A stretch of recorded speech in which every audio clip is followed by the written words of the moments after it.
And a similar question of the same category is asked by Munir from London, UK. What are your views regarding Erdogan, the president of Turkey, converting the Hagia Sophia from the status of a museum to that of a mosque? As far as the second question is concerned, that what are my views regarding the issue that has taken place today, and we know that the court has given the verdict and Erdogan, the president of Turkey, has said that the Hagia Sophia, which was a museum, would be reverted back to a mosque. Let me first give you a brief regarding the history of Hagia Sophia so that people who are unaware will know about it, and then I will give my views. As far as Hagia Sophia is concerned, it's a monument which is there for about 1,500 years. It was built by Emperor Justinian I in 537 CE. It took about a few years for him to build, and it was a cathedral of the Greek Orthodox. And it remained a cathedral for several centuries. In 1204, during the Fourth Crusaders, they converted the Greek Orthodox cathedral into a Roman Catholic church until 1261. So initially for 667 years, it was a Greek Orthodox cathedral. Then after that, for 57 years, from 1204 to 1261, for 57 years, it was a Roman Catholic church. Again later on, when the Christian Byzantines came to power, it was again converted back into a Greek Orthodox cathedral until the Ottoman rulers, until Sultan Muhammad Fateh. He conquered Constantinople in 1453. Then it was converted into a mosque. So since 537 up to 1453, for more than 900 years, it remained a Greek Orthodox cathedral. Then for a few years, it was the Roman Catholic Church, then went back to become a Greek Orthodox cathedral, and it was the largest church in the world where it was built. The biggest in-house covering, and the dome was the largest. It remained largest for 1,000 years until 1500 when a new church was made. In 1453, Sultan Muhammad Fateh, he conquers Constantinople, and then there are documents available that he purchases the Hagia Sophia, and after purchasing it, he converts it into a mosque. It remains a mosque till 1931, until Mustafa Kemal Atatürk, he takes over Turkey and he declares it as a secular state. For 4 years it was closed, and he passes a verdict in 1934 that the mosque should be converted into a museum. And since 1935 till today, 2020 July, that's 11th of July, it remained a museum until today. And all these years, for about 85 years, there were many cases saying that why is the Hagia Sophia a museum? Because Atatürk declared it that this is a sign of secularism, that we want to make it into a museum, it will not be a church, will not be a mosque. And since that, there were many cases that have been filed that it is wrong that it was converted into a museum. And recently, the council in Turkey, the highest administrative court, it passed a resolution that it was illegal for Mustafa Kemal Atatürk to convert it into a museum. And today, mashallah, the court of Turkey has given a verdict and has said that it was illegal for Atatürk to convert it into a museum. And alhamdulillah, Erdogan, after the court verdict, he signed a resolution that this structure, Hagia Sophia, which was earlier a church, then became a mosque, then a museum, it will be transferred from the Department of Tourism and it will go to the Department of Religious Authority of Turkey. Now this has created a lot of controversy, and today if you read the newspapers and the media, they are disagreeing with the decision taken by Turkey, by the Turkish government, by Erdogan, and you find right from USA, Trump, Russia, Greece, all of them condemning it is wrong, UNESCO, many non-Muslim organizations, and you find the media that they disagreed, they have been threatened and said it is wrong. But the saddest part, what I read in the media, that there were many Muslim countries and many so-called Muslim dais and Muslim scholars from the Western countries said what Turkey did and what Erdogan did is wrong. And to support their claim, they said that we know in history that Hazrat Umar, may Allah be pleased with him, he was asked to pray in Jerusalem.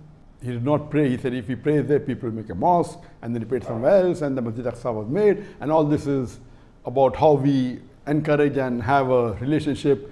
And they quoted the verse of the Quran, Surah Hajj, chapter 22, verse number 40, saying it is not permitted to destroy synagogues or the church, and Quran is against it. And I was shocked to read the views of many of the Muslim dais from the Western countries and from the Arab world, saying it is wrong.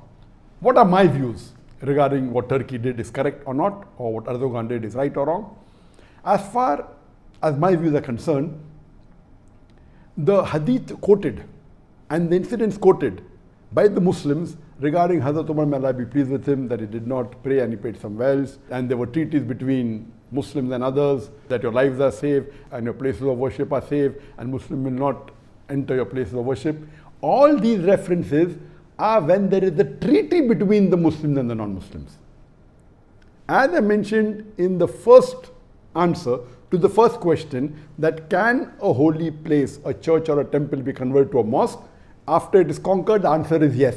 Only if there is a treaty between the Muslims and the non-Muslims, or if the non-Muslims surrender, or they are dhimmis, non-Muslim living under the law of the Muslim rule, Islamic rule, that is the only condition where the Muslims give them security and they are paying a jizya. As far as when the Ottoman rulers, when they conquered Constantinople, it was a conquest. It was a war. So it is wrong to give examples of a treaty between the Muslims and non-Muslims and say that same way Turkey should manage it. It's totally wrong.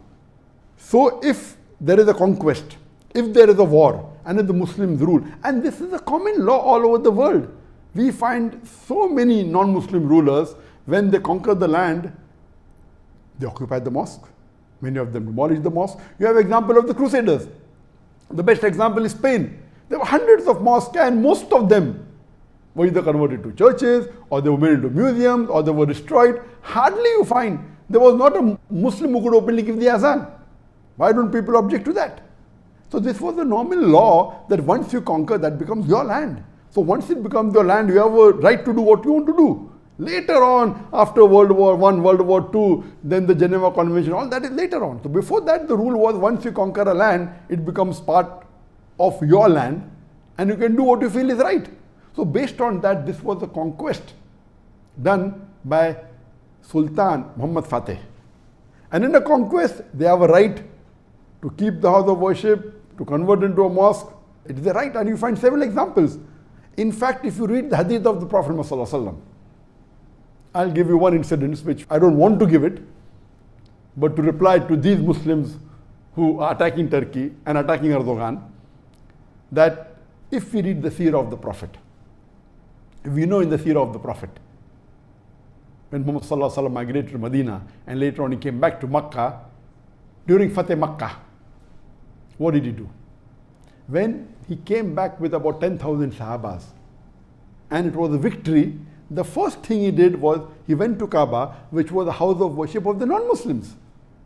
There were 360 idols in Kaaba. He went in the Kaaba and recited the verse of the Quran from Surah Isra, chapter number 17, verse number 81, which says that وَقُلْ جَعَلْ حَقْ وَزَاقَ الْبَاطِلِ إِنَّ الْبَاطِلَ كَانَ زَوْقًا. When truth is heard against falsehood, falsehood perishes. For falsehood is by its nature bound to perish. And he destroyed all the idols Imagine today if the non-Muslims object and say, what you did is wrong. Will the Muslims agree to them? It was a house of worship of the non-Muslims, right or wrong? Yes. But it was a conquest. Though it was a bloodless conquest, it was an easy thing. Once they ruled the land, they destroyed the idols. And that is in Islamic history. So do you mean to say what Prophet Muhammad did is wrong? And many may not be aware that Makkah is also mentioned in the Bible. If you read the Bible in the book of Psalms, chapter number 84, verse number 5 to 7, it says, blessed are those people who travel to the valley of Bakkah. And the same Bakkah, the word is also mentioned in the Quran, in Surah Imran, chapter number 3, verse number 96, which says the first place of worship, the first house of worship of Allah was Bakkah. Same word what the Quran mentions for Makkah, Bakkah, is also mentioned in the Christian Bible. Imagine today the Christians say that Makkah belongs to the Christian and the Muslims should give it to them. Will the Muslims believe? Will the Muslims agree? And the answer is no. Imagine someone comes with a bright idea that let us convert the haram into a museum. Will the Muslims believe? Will the Muslims agree? And the answer is no. So what you have to realize, at that time this was the law. And at that time you see the seerah of the Prophet. What did he do? What happened today? Many of the Muslims are being influenced by the Western culture. Because they are staying in Western countries, they want to change the Islamic history. They want to give a ruling. They quote verses from the Quran. And the verse of the Quran that was quoted of Surah Hajj, chapter number 22, verse number 40, which says that Quran says that house of worship should not be destroyed. There is no verse in the Quran saying that. It is a misunderstanding. If you want to know the real context, start from verse number 1 before. Surah Hajj, chapter number 24, verse number 39 says that you are permitted to fight against those non-Muslims who have done wrong. And Allah will aid you and protect you. This is the first verse of the Quran giving permission for the Muslims when they migrate from Makkah to Medina to fight against the non-Muslims. First verse. Then verse number 40 of Surah Hajj, chapter number 22 says that, and those who leave their homes because they say that our Lord is one, Allah is one. And it continues that if Allah wouldn't have checked one force with the other, then the churches and the synagogues and the mosques where the name of Allah is taken would have been destroyed. It doesn't say that it is not permitted to destroy. It's telling that Allah subhanahu wa ta'ala, number one, it's telling it is giving permission for the Muslims to fight against the non-Muslims who have done wrong, who have done transgression. And then it says that those Muslims who leave their home because they believe in Tawheed, believe in one God, Allah is there to protect you. And then it says, if Allah wouldn't have checked one group against the other, then the places of worship, like the synagogue, like the church, like the mosque, that would have been destroyed. Giving indication, doesn't say that you cannot destroy. For knowing the real meaning, go to the Tafasir. And if you read Qurtubi, Qurtubi says very clearly that what I said in the reply to the first answer, that if there is a treaty between the Muslims and the non-Muslims, if the non-Muslims become dhimmi under the rule of the Muslim rulers, if they agree that the Muslims are the rulers, or if they surrender and there's no conquest, and if they are paying jizya, if they are paying a tax for protection, it becomes the duty of the Muslims to protect the lives of the non-Muslim, the dhimmi, to protect the homes and protect the house of worship. But again, Qurtubi says, you cannot build a new house of worship for the non-Muslim because it is sin. But what is there, it can remain. They cannot expand it also. So if there is a treaty, or if the non-Muslims have surrendered, in this case, yes, you cannot occupy it, you protect the house of worship, but cannot build a new one, cannot expand it. But in conquest, if there is a war, and if the conqueror is there, then it is the right of the Muslim ruler to do what he wants, because that becomes part of his land. So please don't quote some hadith which is out of context. And there are several hadith of the beloved Prophet Muhammad where he told the Sahaba that go and destroy the idols. Several. He has told Khalid bin Walid, may Allah be pleased with him, go and destroy the idols. There are several. he has told Hazrat Ali, may Allah be pleased with him, go and destroy the idols. There are several hadith in Bukhari, in Muslim. Muhammad Sallallahu Alaihi Wasallam himself destroyed the idols in Makkah. So please, I would like to request the Muslims that by giving answers, a general common Muslim who may not be aware of the context will agree with the views given by such scholars, which is totally wrong. Is there any scholar, Islamic scholar, who can deny that the Prophet broke the idols? Is there any Islamic scholar who can deny that the Prophet told Hazrat Ali, may Allah be pleased with him, the fourth caliph of Islam, told Khalid bin Walid, may Allah be pleased with him, and many of the Sahaba then go and deface the idols? There is one more hadith in Bukhari and Muslim. It's mentioned in Sahih Bukhari, hadith number 3020, as well as Sahih Muslim, hadith number 2476, where Jarir ibn Abdullah, may Allah be pleased with him, one of the Sahabas, he says that the Prophet, peace be upon him, he called me and he told me that, will you relieve for me the Dhul Khalsa? What is Dhul Khalsa? Dhul Khalsa was the place of worship of the non-Muslims in Yemen. It was also called the Kaabatul Yaminiya. Kaabatul Yaminiya means the Kaaba of the Yemen. And in it there were idols. He said, will you do a favor for me? Will you destroy it for me?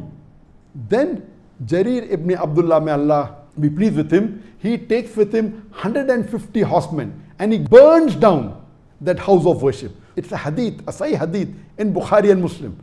I don't want to tell this, but it is there. That means the Prophet commanded not only to destroy the idols, he even asked them to destroy the place of worship. So when the Muslims are conquering and when they rule that land, it is permitted even to destroy the place of worship. Now this, if you say Quran says you should not destroy churches and synagogues, do you think the Prophet went against the Quran? The context is wrong. That is when there is the treaty between the Muslims and the non-Muslims, when they are dhimmi, when they are under the rule of the Muslims. But generally, it is a fard to destroy the idols if the Muslim conquers the land. And if there are idols, it becomes a fard. And you have several examples of Sahabas doing that. It is umpteen number of hadiths are there. So to try and misguide telling that it is not permissible is totally wrong. But destroying the temples or the house of worship is not a fard. But if required, if it's causing a problem for the Muslim ummah, the Prophet has commanded that. So how can you say it's not permitted? So what I would like to say, that many a times Muslims living in the Western country, or even some of the Muslims in the Arab land, trying to be soft to the non-Muslims and trying that they are the one who will support them, they are the one who are going to fund them, etc. They are going to protect them. Many a time they give verdicts which is against the Quran and the Sunnah. Be careful. If we are going to go against our Muslim brother, Erdogan, the president of Turkey, or against a Muslim country, there are hardly few people today, Muslim leaders, who can really try and revive the Sunnah. And as I said in my earlier answer, that I don't know of any Muslim leader which is anyway close to Muhammad Sallallahu Alaihi Wasallam or anyway close to the Khulafa Rashidin, the way they ruled or how they were political leaders. Nowhere close, not even 1%. Now if one Muslim brother is doing something which is there, which is permitted, why are the Muslims against him? So as far as my view is concerned, Alhamdulillah, what Turkey did is completely correct. And if you agree that Muhammad Fateh Sultan, he purchased the mosque. Today we know there are hundreds and thousands of churches in different parts of the world, in the Western countries, in UK, in Europe, in America, which have been purchased by the Muslim organizations. If you say that after you purchase you can't make it into the mosque, that means the Muslim living in the Western country will have to give up all these mosques to the church. If few centuries back, Emperor Sultan Muhammad Fateh purchases, buys with his own money, and that was one of the reasons. So here we're not talking about conquest, it is purchased. We're not talking about war. It's permitted after war you can convert it. Here he purchased it. There are documents. So the court in Turkey said, seeing as the documents, if there was a case filed that what right does Kemal Atatürk have to convert it into a museum, the highest authority in Turkey, it's a legal verdict, said what is done by Atatürk is wrong. Now what is bothering USA or Russia or Greece? How can they object? How can they interfere in the personal affairs of Turkey, a Muslim country? And why are the other Muslims supporting the non-Muslims?